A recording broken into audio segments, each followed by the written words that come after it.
Miguel Garcia here from Drift Sessions. We're here with Taylor Ray at Clutch Kickers Round 3. Taylor, tell us a little bit about yourself, where you're from.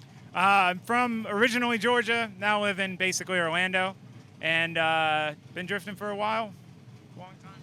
Awesome. So tell us about your car. You have something really wild. Let us know what you got done to your car here. So it's a Miata, which isn't the most common drift car, but we've got them pretty dialed into where they work pretty well. It's got a V8, a Z-Trans, a Ford diff. It's got a hodgepodge of parts. It's got good destroy or die suspension on it, BC coilovers, and a Holley ECU, which all the pieces together make it really a pretty solid car. It's pretty turnkey. We don't have to do much to it unless it breaks, which usually doesn't, but you know, everything breaks eventually. All right, so specifically, what engine is this? So this is an L92 out of an Escalade. So it's a 6.2 liter aluminum block. It's basically an LS3. It's like the truck version of an LS3. That's a big motor in a little car. So tell us a little bit about your driving experience, like where you come from in that sense.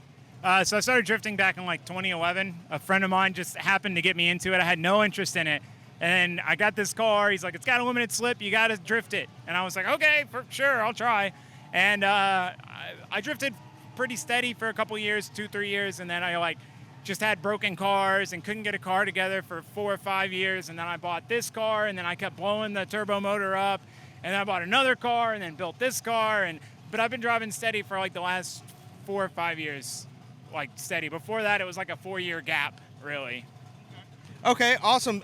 Is there any advice that you would give to somebody that's coming up in drifting, how to build a car, where to start?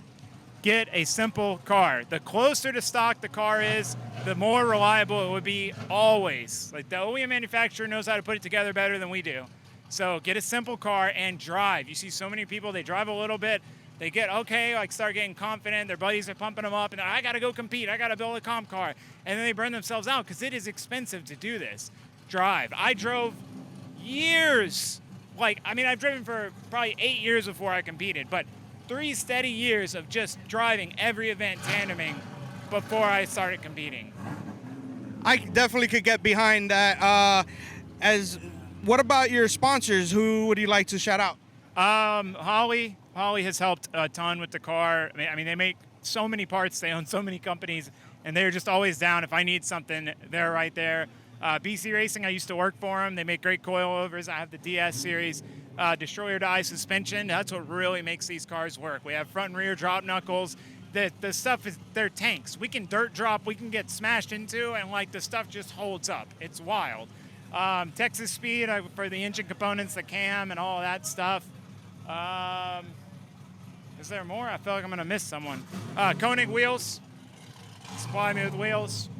But there's a lot of companies that have helped out a lot. Deechworks, awesome fuel system components. You know, when you're running 85, a lot of times you have trouble. And I rarely have trouble with the fuel system on this car, and I neglect the crap out of it. You know, I really should be more on top of the fuel system maintenance, but their stuff just works, so.